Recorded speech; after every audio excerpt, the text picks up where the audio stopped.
Test 1. You will hear a number of different recordings, and you will have to answer questions on what you hear. There will be time for you to read the instructions and questions, and you will have a chance to check your work. All the recordings will be played once only. The test is in 4 sections. At the end of the test, you will be given 10 minutes to transfer your answers to an answer sheet. Now turn to Section 1. Section 1. You will hear a conversation between a clerk at the inquiries desk of a transport company and a man who is asking for travel information. First, you have some time to look at questions 1 to 5.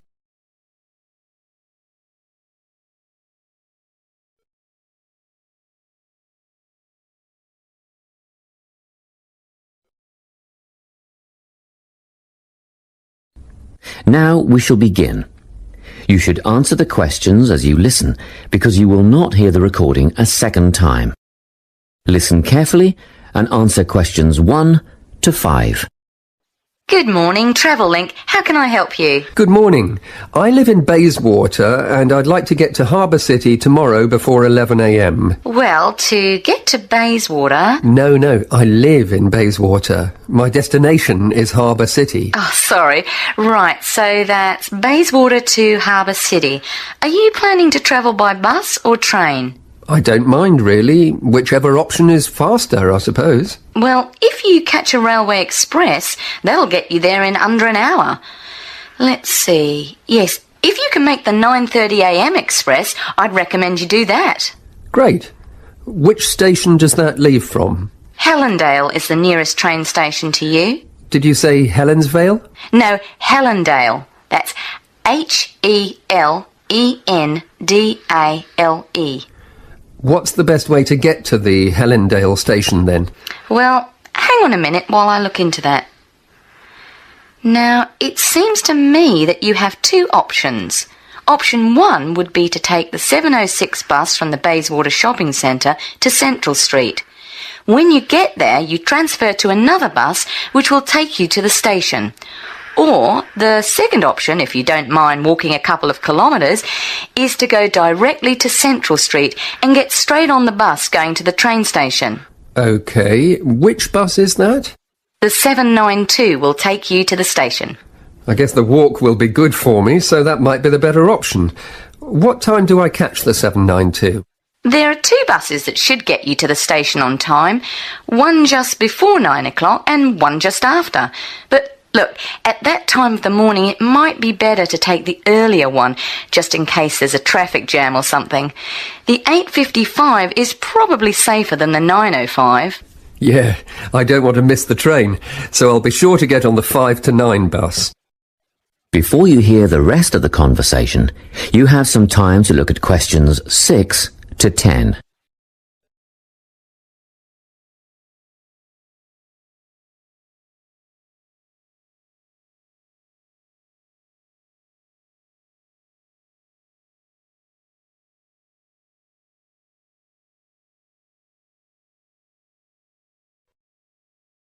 Now listen and answer questions 6 to 10. By the way, how much will I have to pay in fares? Well, you can get a ticket on the bus for $1.80 cash, and you'll need $10 each way for the train. Wait, do you have a Travel Link card? No, but I can get one before tomorrow. OK, well that'll make it considerably cheaper then. The bus will cost $1.50 each way, and the train will be... The train to Harbour City will... still cost $10 because you'll be travelling during peak hours in the morning, so no savings there, I'm afraid. However, if you could come back at an off-peak time... What does that mean? Well, if you could start your return journey before 5 p.m. or later than 7:30 in the evening... Actually, I wasn't planning on coming back till at least 8 o'clock anyway. Oh, in that case, you can make quite a saving if you use your Travel Link card. You did say you were planning to purchase one, didn't you? Yes, I'll pick one up later today. Good. That would mean your return train journey would only cost you $7.15 with your card. Thank you. Is there anything else I can help you with? Actually, there is. Do you know if I can use the Travel Link card on ferries? If you're thinking of the Harbour City ferries that go back and forth between the North and South Bank, those are the commuter ferries, then yes. A one-way trip costs $4.50, but with your card you'd make a 20% saving and only pay $3.55. So $3.55 for the commuter ferry. What about the tour boats? You mean the tourist ferries that go upriver on sightseeing tours? No, they only take cash or credit card. They're not part of the Travel-Link company. Oh, I see. I don't suppose you know the cost of a tour? In actual fact, I do, because I took a friend on the trip upriver just last week.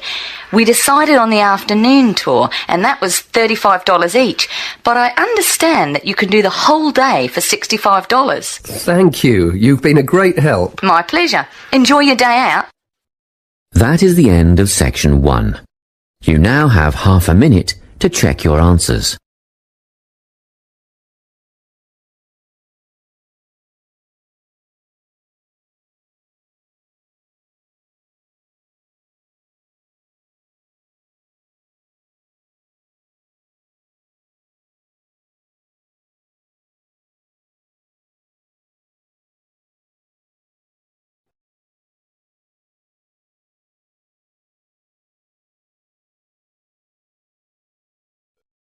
Now turn to section 2.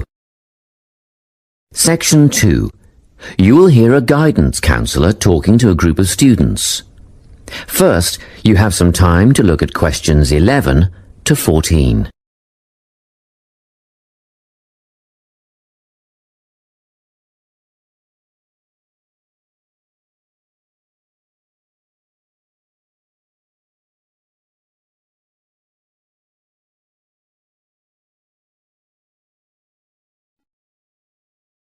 Listen carefully and answer questions 11 to 14. Hello everyone. I'm the Counselling Administrator here at St Ives College, and I've been asked to come and talk to you about our counselling team and the services that we offer. We have 3 professional counsellors here at St Ives: Louise Bagshaw, Tony Denby and Naomi Flynn. They each hold daily one-on-one sessions with students, but which counsellor you see will depend on a number of factors. If you've never used a counsellor before, then you should make an appointment with Naomi Flynn. Naomi specialises in seeing new students and offers a preliminary session where she will talk to you about what you can expect from counselling, followed by some simple questions about what you would like to discuss. This can be really helpful for students who are feeling a bit worried about the counselling process. Naomi is also the best option for students who can only see a counsellor outside office hours. She is not in on Mondays, but starts early on Wednesday mornings and works late on Thursday evenings, so you can see her before your first class or after your last class on those days. Louise staffs our drop-in centre throughout the day. If you need to see someone without a prior appointment, then she is the one to visit. Please note that if you use this service, then Louise will either see you herself or place you with the next available counsellor. If you want to be sure to see the same counsellor on each visit, then we strongly recommend you make an appointment ahead of time. You can do this at reception during office hours or by using our online booking form. Tony is our newest addition to the counselling team. He is our only male counsellor, and he has an extensive background in stress management and relaxation techniques. We encourage anyone who is trying to deal with anxiety to see him. Tony will introduce you to a full range of techniques to help you cope with this problem, such as body awareness, time management, and positive reinforcement. Before you hear the rest of the talk, you have some time to look at questions 15 to 20.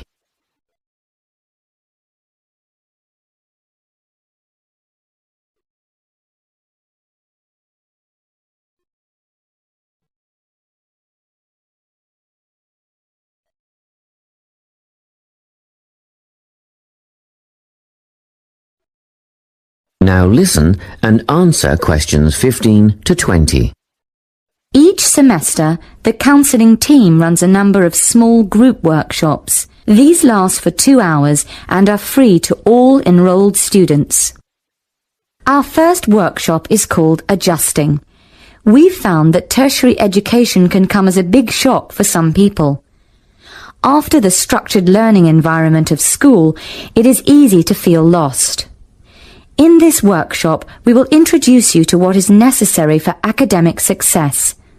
As you might expect, we're targeting first-year students with this offering.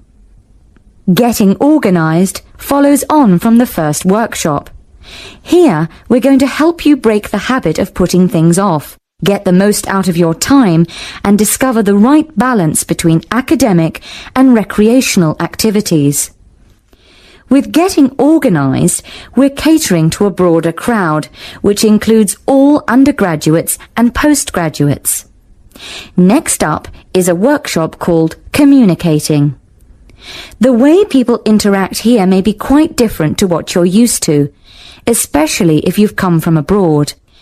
We'll cover an area that many foreign students struggle with, how to talk with teachers and other staff. We'll cover all aspects of multicultural communication.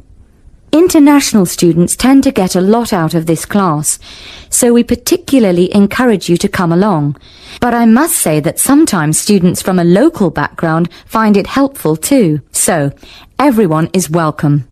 The anxiety workshop is held later on in the year and deals with something you will all be familiar with, the nerves and anxiety that come when exams are approaching.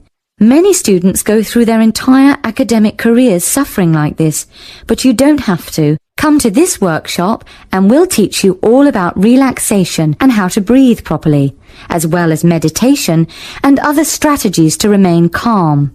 We've tailored this workshop to anyone who is going to sit exams. Finally, we have the motivation workshop. The big topic here is how to stay on target and motivated during long-term research projects. This workshop is strictly for research students, as less advanced students already have several workshops catering to their needs.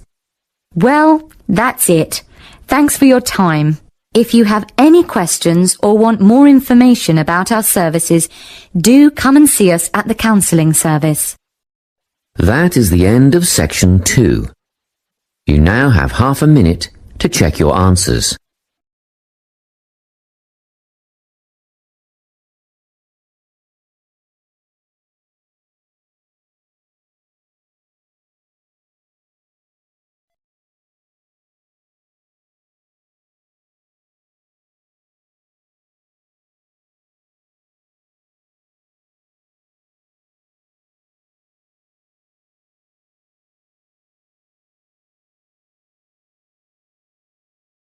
Now turn to section 3.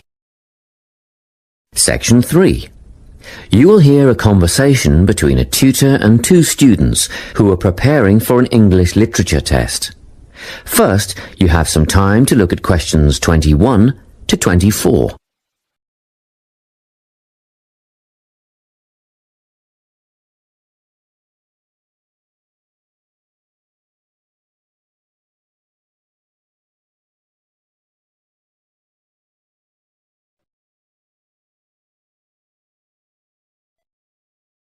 Listen carefully and answer questions 21 to 24. Hello, Lorna, Ian. Glad you could make it. You're the only 2 who put your names down for this literature tutorial, so let's get started, shall we? I want to run over some aspects of the novel The Secret Garden with you before the test next week. Be sure to take some notes and ask questions if you need to. Hey, Lorna, have you got a spare pen? Sure, here you are. Okay, so the story follows 2 key characters. You should refer to them as protagonists, who go by the names of Mary Lennox and Colin Craven. The story is set shortly after the turn of the 20th century, and the narrative tracks the development of the protagonists as they learn to overcome their own personal troubles together. That's quite a common storyline, isn't it? Yes, you're right, Lorna. So what can you tell me about the character of Mary? Well, in the beginning, she is an angry, rude child who was orphaned after a cholera outbreak and forced to leave India and move to the United Kingdom to her uncle's house in Yorkshire. That's right. And there she meets Colin, who spends his days in an isolated room, believing himself to be permanently crippled, with no hope of ever gaining the ability to walk. The two strike up a friendship, and gradually learn, by encouraging each other, that they can both become healthy, happy, and fulfilled in life. Will we need to remember a lot of these details for the exam? Just the basic outline. Examiners don't want to read a plot summary. They know what the book is about. Focus on narrative techniques instead, such as point of view. What's that mean? It's all about how we see the story. This story, for example, is written from the perspective of what is called an omniscient narrator. Omniscient means all-knowing. So, as readers, we get to see how all the characters feel about things, what they like and don't like, and what their motivations are in the story. Before you hear the rest of the conversation, you have some time to look at questions 25 to 30.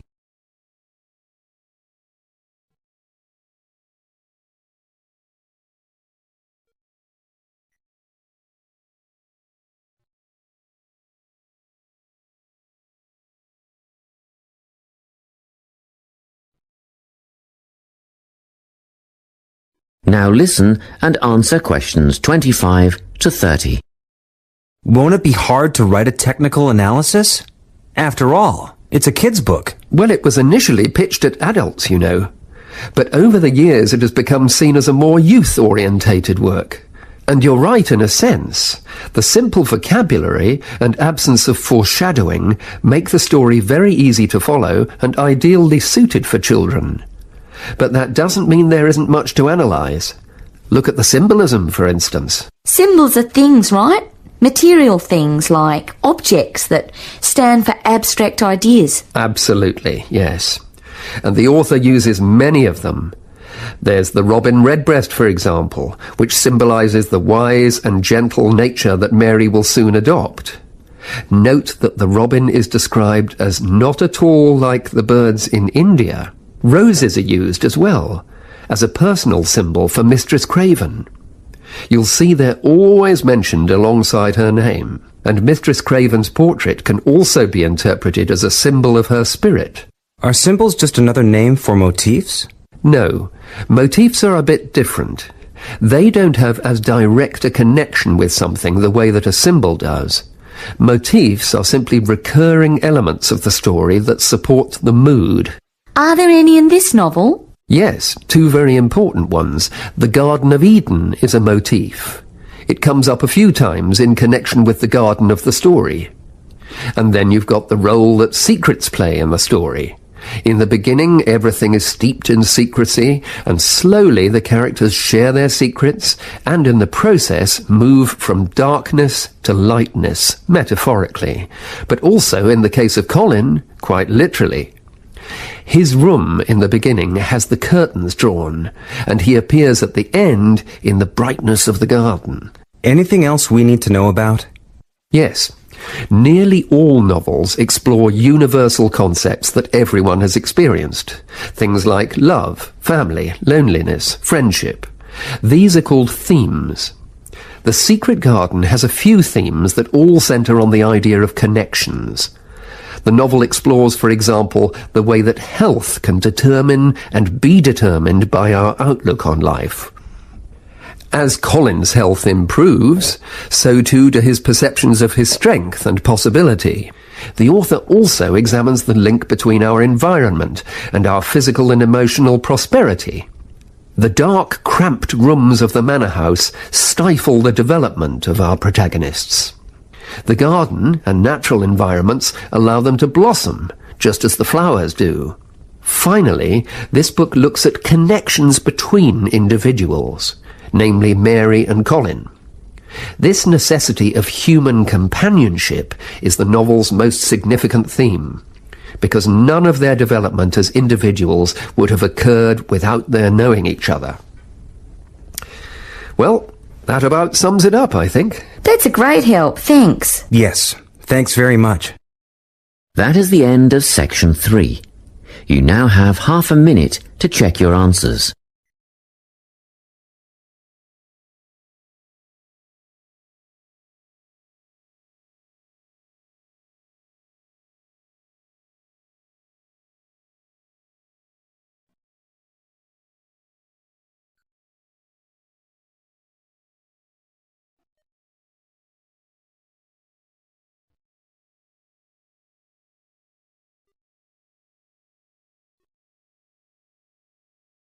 Now turn to Section 4. Section 4. You will hear a talk on the topic of time perspectives.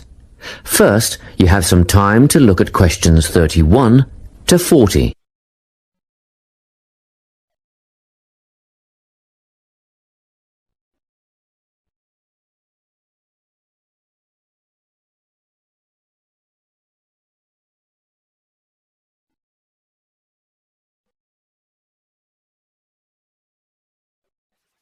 Listen carefully and answer questions 31 to 40.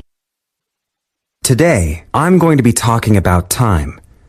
Specifically, I'll be looking at how people think about time and how these time perspectives structure our lives. According to social psychologists, there are 6 ways of thinking about time, which are called personal time zones. The first 2 are based in the past. Past positive thinkers spend most of their time in a state of nostalgia, fondly remembering moments such as birthdays, marriages, and important achievements in their life. These are the kinds of people who keep family records, books, and photo albums. People living in the past negative time zone are also absorbed by earlier times, but they focus on all the bad things, regrets, failures, poor decisions. They spend a lot of time thinking about how life could have been. Then, we have people who live in the present. Present hedonists are driven by pleasure and immediate sensation. Their life motto is to have a good time and avoid pain. Present fatalists live in the moment too, but they believe this moment is the product of circumstances entirely beyond their control. It's their fate, whether it's poverty, religion, or society itself. Something stops these people from believing they can play a role in changing their outcomes in life. Life simply is, and that's that. Looking at the future time zone, we can see that people classified as future active are the planners and go-getters. They work rather than play and resist temptation. Decisions are made based on potential consequences, not on the experience itself. A second future-orientated perspective, future fatalistic, is driven by the certainty of life after death and some kind of a judgment day when they will be assessed on how virtuously they have lived and what success they have had in their lives. Okay, let's move on. You might ask, how do these time zones affect our lives? Well, let's start at the beginning. Everyone is brought into this world as a present hedonist. No exceptions. Our initial needs and demands, to be warm, secure, fed, and watered, all stem from the present moment. But things change when we enter formal education. We're taught to stop existing in the moment and to begin thinking about future outcomes. But did you know that every 9 seconds a child in the USA drops out of school? For boys, the rate is much higher than for girls. We could easily say, well, boys just aren't as bright as girls. But the evidence doesn't support this. A recent study states that boys in America, by the age of 21, have spent 10,000 hours playing video games. The research suggests that they'll never fit in the traditional classroom, because these boys require a situation where they have the ability to manage their own learning environment. Now, let's look at the way we do prevention education. All prevention education is aimed at a future time zone. We say, don't smoke or you'll get cancer. Get good grades or you won't get a good job. But with present-orientated kids, that just doesn't work. Although they understand the potentially negative consequences of their actions, they persist with the behavior because they're not living for the future. They're in the moment right now. We can't use logic, and it's no use reminding them of potential fallout from their decisions or previous errors of judgment. We've got to get in their minds just as they're about to make a choice. Time perspectives make a big difference in how we value and use our time. When Americans are asked how busy they are, the vast majority report being busier than ever before. They admit to sacrificing their relationships, personal time, and a good night's sleep for their success. 20 years ago, 60% of Americans had sit-down dinners with their families, and now only 20% do. But when they're asked what they would do with an 8-day week, they say, oh, that'd be great. They would spend that time laboring away to achieve more. They're constantly trying to get ahead, to get toward a future point of happiness. So, it's really important to be aware of how other people think about time. We tend to think, oh, that person's really irresponsible, or that guy's power hungry. But often, what we're looking at is not fundamental differences of personality, but really just different ways of thinking about time. Seeing these conflicts as differences in time perspective, rather than distinctions of character, can facilitate more effective cooperation between people and get the most out of each person's individual strengths. That is the end of section 4. You now have half a minute to check your answers.